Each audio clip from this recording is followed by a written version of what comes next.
Shalom Bapak Ibu Jemaat yang dikasihi oleh Tuhan. Berjumpa lagi di dalam CK7 Online Bible Study malam hari ini. Nah, pada hari ini kita akan melanjutkan pembelajaran kita dalam kitab Ulangan pasal yang ke-24 ayat 1 sampai ayat yang ke-5. Nah, sebelum kita belajar malam ini, mari kita datang sama Tuhan untuk menyembah Dia dan minta hikmat dan wahyunya turun atas pembelajaran malam hari ini. Mari sama-sama kita datang kepada Tuhan.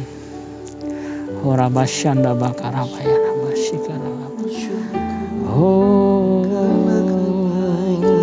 Jesus, Jesus, Jesus. Horibiana mashandara labayana mo. Heribiana maso, ribiana maso. Haleluya, haleluya. Hiribiana mashandara mo.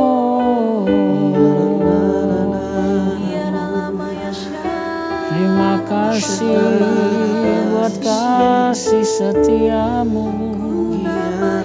Hiribiana masuk. Hiribiara labashanda maralabayana mo.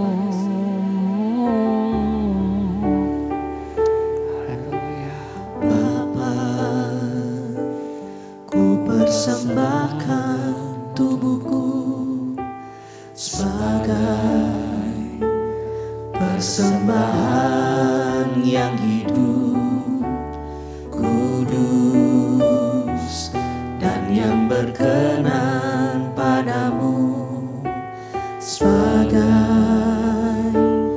ibadah yang sejati.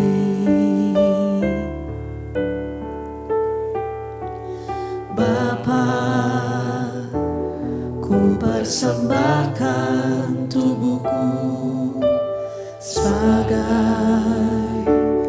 persembahan yang hidup, kudus dan yang berkenan padamu, sebagai ibadah yang sejati. Sembah Kau Tuhan, ku sembah Kau Tuhan, ku serahkan hidupku kepadamu untuk kemuliaan nama-Mu. Sembah Kau Tuhan, ku sembah Kau Tuhan, ku serahkan hidupku kepadamu untuk kemuliaan nama-Mu.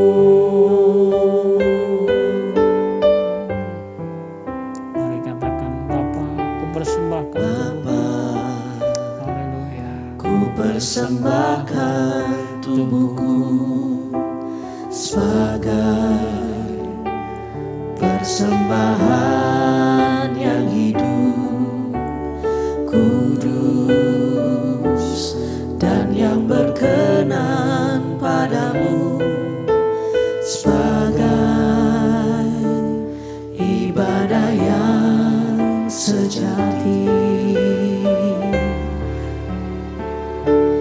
Ku sembah Kau Tuhan, ku sembah Kau Tuhan, ku serahkan hidupku kepadamu untuk kemuliaan nama-Mu. Sembah Kau Tuhan, ku sembah Kau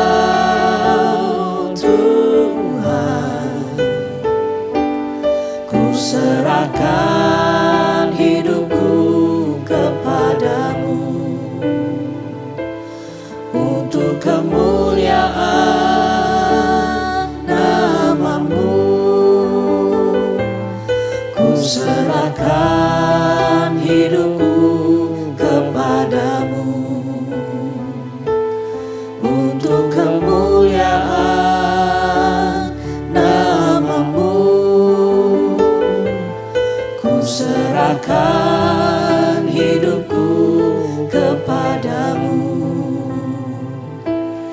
untuk kemuliaan namamu.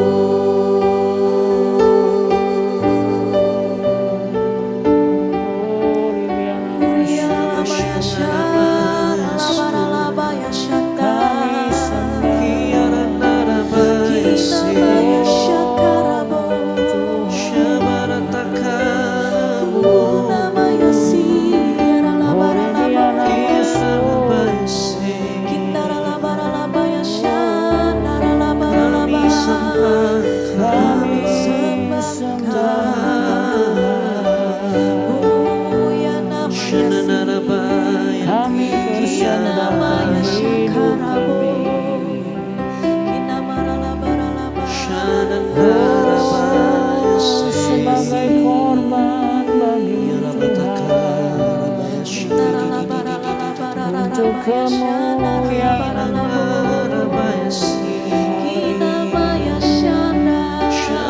ini hidup kami Tuhan, kami persembahkan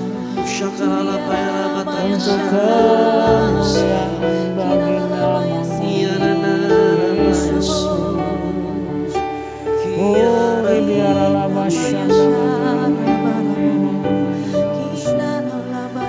haleluya,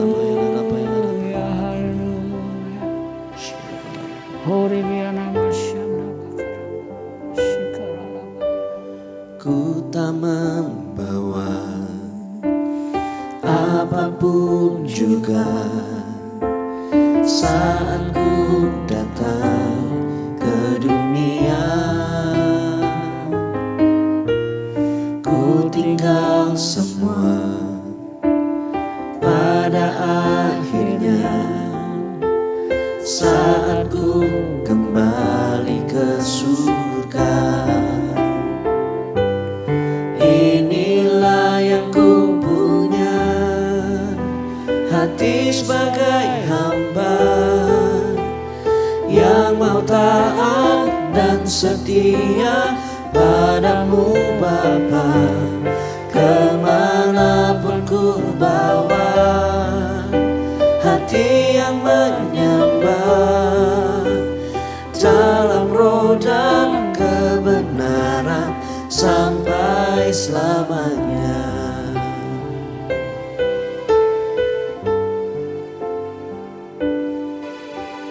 Ku tak membawa apapun juga saat ku datang ke dunia. Ku tinggal semua pada akhirnya saat ku kembali ke surga. Inilah yang ku punya, hati sebagai hamba yang mau taat dan setia padamu Bapa. Kemanapun ku bawa, hati yang menyembah dalam roh dan kebenaran sampai selamanya. Inilah yang ku punya, hati sebagai hamba yang mau taat dan setia padamu Bapa. Kemanapun ku bawa, hati yang menyembah dalam roh dan kebenaran sampai selamanya. Inilah yang ku punya, hati sebagai hamba yang mau taat dan setia padamu Bapa. Kemanapun ku bawa, hati yang menyembah dalam roh dan kebenaran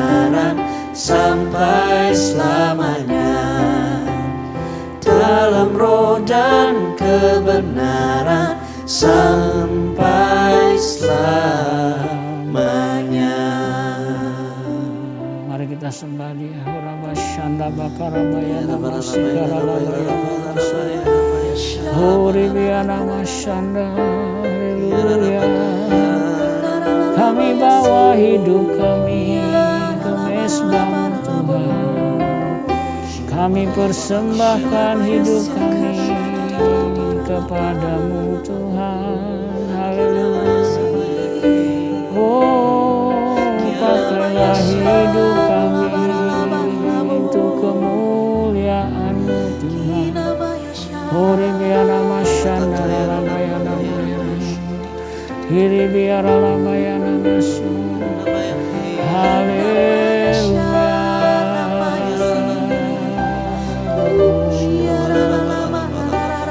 Syakarabaya namaya namaya namasu. Haleluya. Terima kasih Tuhan. Haleluya. Bapa, kami bersyukur untuk malam hari ini. Terima kasih kami masih boleh diberi kesempatan malam ini untuk belajar firman Tuhan. Kami butuh hikmat dan pewahyuan buat kami boleh mengerti kebenaran firman-Mu. Biarlah bukakan kebenaran firman-Mu ini boleh menjadi kekuatan juga buat kami Tuhan. Terima kasih Bapa, terima kasih. Malam ini kami buka hati kami untuk kami belajar firman-Mu. Di dalam nama Tuhan Yesus kami berdoa. Amin. Amin. Ya, shalom Bapak Ibu yang dikasihi oleh Tuhan. Kita lanjutkan ya pembacaan kita di dalam Ulangan pasal yang ke-24 ayat 1 sampai ke 5 ya. Ada judul perikop yang khusus di sini, dikatakan di sini tentang perceraian ya. Saya akan bacakan dari ayat 1 sampai 5. Demikianlah firman Tuhan. Apabila seorang mengambil seorang perempuan dan menjadi suaminya, dan jika kemudian ia tidak menyukai lagi perempuan itu, sebab didapatinya yang tidak senonoh padanya, lalu ia menulis surat cerai dan menyerahkannya ke tangan perempuan itu, sesudah itu menyuruh dia pergi dari rumahnya. Dan ketika perempuan itu keluar dari rumahnya dan pergi ke sana, lalu menjadi istri orang lain. Dan jika laki-laki yang kemudian ini tidak cinta lagi padanya, lalu menulis surat cerai dan menyerahkannya ke tangan perempuan itu, serta menyuruh dia pergi dari rumahnya. Atau jika laki-laki yang kemudian mengambil dia menjadi istrinya itu mati, maka suami yang pertama yang telah menyuruh dia pergi itu tidak boleh mengambil dia kembali menjadi istrinya setelah perempuan itu dicemari, sebab hal itu adalah kekejian di hadapan Tuhan. Janganlah engkau mendatangkan dosa atas negeri yang diberikan Tuhan Allahmu kepadamu menjadi milik pusakamu. Apabila baru saja seorang mengambil istri, janganlah ia keluar bersama-sama dengan tentara maju berperang atau dibebankan sesuatu pekerjaan. 1 tahun lamanya ia harus dibebaskan untuk keperluan rumah tangganya dan menyukakan hati perempuan yang telah diambilnya menjadi istrinya.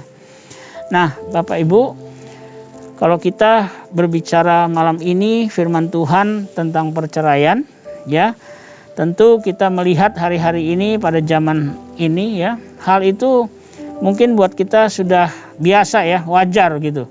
Ya. Dan banyak pasangan melakukan sepertinya mereka nggak rasa bersalah. Tapi malam hari ini kita diingatkan lagi ya mengenai perceraian, begitu ya. Nah, dasar firman Tuhan ya mengenai perceraian itu ya ada dalam Maleakhi 2 ayat 16 bagian A ya.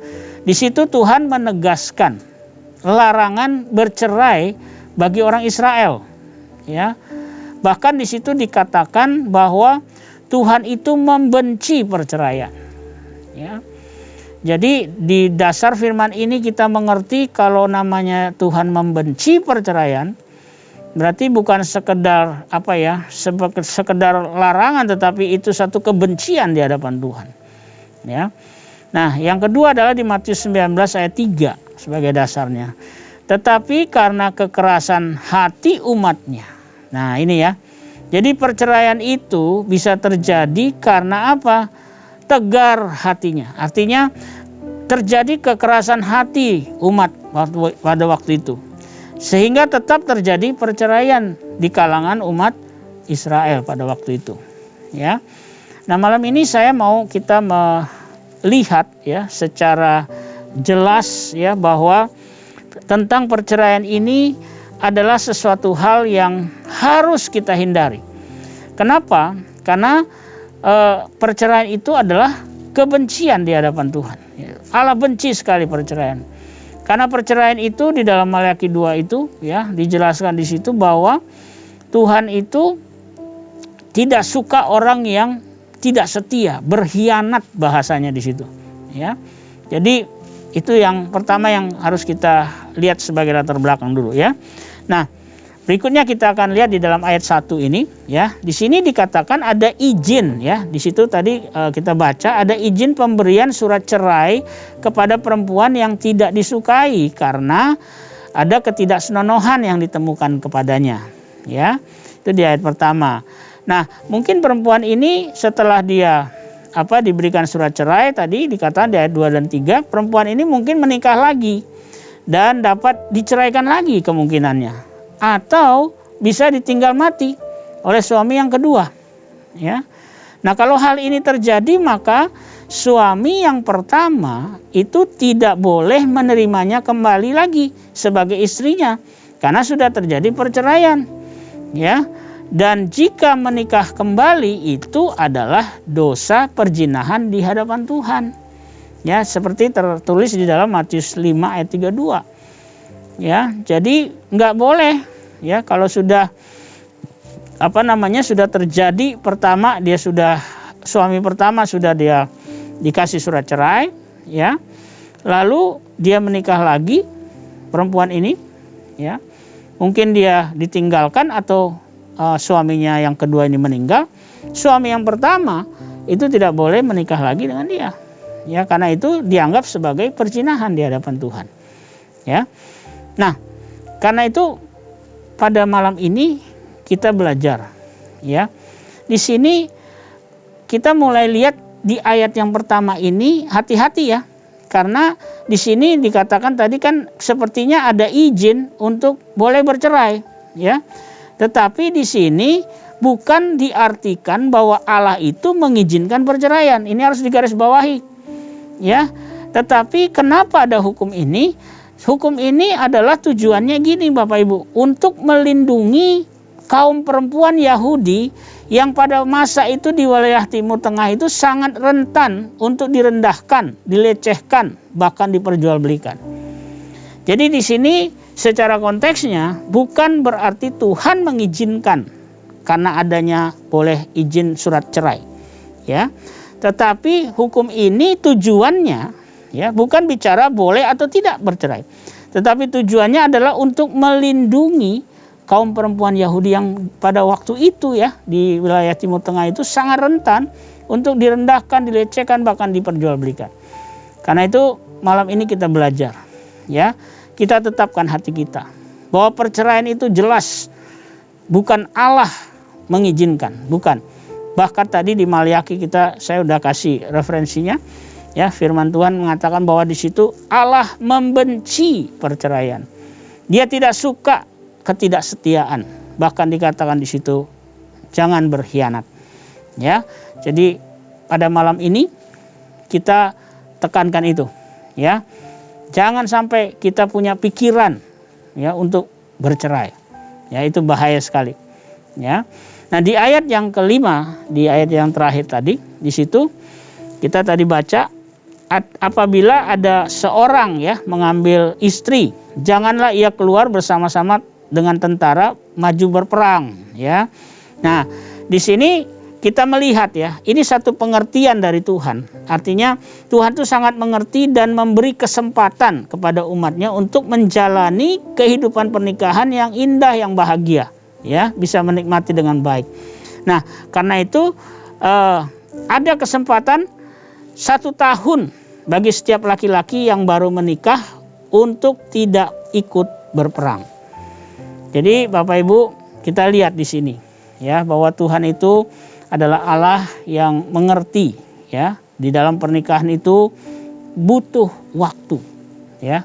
Dikatakan untuk bisa menyukakan ya pasangannya. Jadi pada malam ini ayo kita belajar ya. Jangan sampai kita punya pikiran untuk kita bercerai ya, apapun alasannya. Karena Tuhan itu tidak mengizinkan, bahkan dikatakan Tuhan membenci perceraian. Nah, apa yang kita bisa belajar malam hari ini ya? Yang pertama, Allah tidak pernah menghendaki perceraian, itu di garis bawahi. Karena sejak awal pernikahan itu dirancang oleh Tuhan, itu adalah untuk menggambarkan hubungan kasih Allah di dalam Kristus Yesus kepada umatnya. Ya, itu yang pertama. Yang kedua, ya, apa yang kita bisa belajar? Masuknya dosa dalam pernikahan itulah yang telah membuat manusia melakukan dosa perceraian. Dan kemudian timbullah dosa-dosa yang lain, ya. Jadi ada akumulasinya begitu. Ya, makanya hati-hati di dalam pernikahan kita, jangan izinkan dosa ini masuk. Ya. Yang ketiga, jangan memberi kesempatan dosa masuk dan bertumbuh dalam pernikahan kita. Mungkin karena kita terlalu sibuk, nggak punya waktu untuk keluarga. Ini juga bisa memberi kesempatan untuk dosa itu masuk. Ya, kalau saya pelajari di dalam konseling biasanya juga ada permasalahan yang namanya tidak dibangunnya komunikasi. Kenapa? Karena memang nggak ada waktu. Nah, komunikasi itu sangat penting dalam pernikahan juga. Karena itu jangan sampai suami istri itu nggak punya komunikasi yang baik. Ini harus dibangun, ya.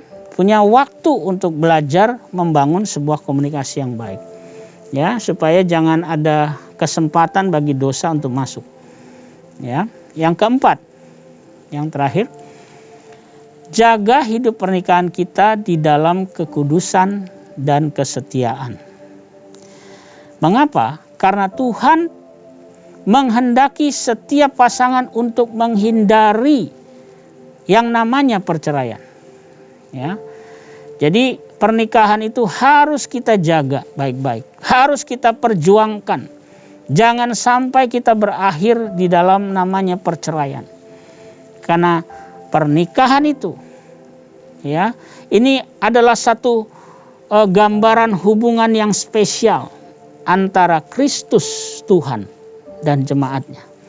Jadi pernikahan itu bukan hubungan yang murah, tapi pernikahan itu adalah sebuah gambaran hubungan yang sangat spesial antara Kristus Tuhan kita dengan kita, umatnya.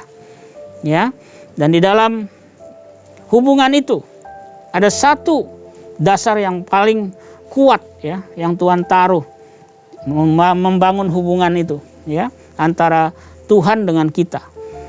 Ada satu dasar yang kuat yang namanya kasih daripada Kristus. Nah, selalu saya ingatkan bahwa kasih Kristus kepada kita. Ada 3 hal yang selalu kita harus ingatkan. Yang pertama, kasih Kristus itu tidak bersyarat. Bisa nggak kita mengasihi tanpa syarat? Seperti Kristus lakukan buat kita. Kristus terima kita apa adanya. Kita kondisinya dosa, najis, kotor. Tapi Kristus tanpa syarat, Dia tetap mengasihi kita. Dan bahkan yang kedua, Dia mengampuni kita tanpa syarat. Lalu yang ketiga yang dilakukan sebagai tanda hubungan yang spesial ini adalah pengorbanannya di kayu salib. Supaya dosa yang merupakan pemisah antara kita dengan Tuhan. Ya, itu diselesaikan, ditebus oleh Tuhan sehingga kita bisa kembali punya hubungan yang spesial dengan Allah. Karena itu malam ini ayo kita renungkan. Mungkin malam ini Bapak Ibu ada yang sudah berencana mau bercerai. Saya mau katakan malam ini, bertobat, stop. Karena Allah membenci perceraian. Masih bisa ada jalan keluar, masih bisa. Dan Alkitab ya mencatat, bahkan di dalam pernikahan itu ya di awal pun Tuhan bisa buat yang namanya mujizat. Ya, kalau kita baca di Alkitab, ya itu ada peristiwa di Kana, di mana di situ anggur habis, anggur berbicara manis, ya artinya kehidupan rumah tangga yang awal itu manis, tapi mungkin di tengah-tengahnya mulai terjadi konflik sehingga menjadi pahit ataupun habis, hilang. Ya, ada satu kali saya pernah dengar perkataan ini ketika suami istri lagi ribut. Saya sudah nggak punya perasaan apa-apa lagi. Wah, sudah kering. Ya, tetapi jika kita mengundang Kristus dan mengaplikasikan kasihnya itu, maka yang kering itu ya bisa menjadi dipenuhi lagi dengan hal-hal yang manis. Ya, karena itu malam ini, ayo sama-sama kita, terutama suami istri malam ini kita diingatkan, jangan punya pikiran bercerai, bahkan berkata-kata pun jangan. Karena kita sudah mengerti bahwa perceraian itu dibenci oleh Tuhan. Baik, mari kita sama-sama kita tundukkan kepala, ya. Kita mau berdoa, saya juga mau berdoa buat kita semua malam hari ini. Horabashanda bakaraba shikirala bayana mashandara bakaraba. Orebiana mashanda bakaraba ya. Bapa di dalam surga, terima kasih buat firman-Mu malam hari ini. Terima kasih kami diingatkan kembali di dalam pernikahan kami, supaya jangan sampai terjadi perceraian. Supaya kami juga memperlakukan sebagai suami, kami memperlakukan istri sebagai umat Tuhan yang dikasihi oleh Tuhan. Terima kasih Bapa. Aku berdoa buat setiap kami yang ada di rumah-rumah. Kami percaya Engkau pun hadir di rumah-rumah, menjamah setiap kami melalui firman-Mu malam ini. Biarlah setiap pasangan suami istri Kau berkati Tuhan. Kau jauhkan dari segala perceraian. Kami berdoa di dalam nama Yesus. Biar Tuhan pulihkan keluarga-keluarga kalau ada yang rusak malam hari ini. Terima kasih Bapa. Terima kasih, aku percaya kuasa firman-Mu itu berkuasa untuk memulihkan kami semua malam hari ini. Terima kasih Tuhan. Terima kasih. Kami bersyukur. Di dalam nama Tuhan Yesus kami berdoa. Mari sebelum kita tutup malam hari ini, mari kita angkat tangan kita di hadapan Tuhan dan arahkan hati kita kepada Tuhan. Terimalah berkat yang berlimpah-limpah dari Allah Bapa kita, kasih karunia di dalam Anak-Nya yang tunggal Tuhan kita Yesus Kristus, dan persekutuan yang manis dengan Roh Kudus menyertai kita semua mulai saat ini sampai Maranatha. Tuhan Yesus datang menjemput kita semua di awan-awan yang permai, bahkan untuk selama-lamanya. Mari kita yang percaya dan diberkati Tuhan sama-sama katakan amin. Selamat malam, selamat beristirahat Bapak Ibu sekalian, jemaat yang dikasihi Tuhan. Tuhan Yesus memberkati kita semua.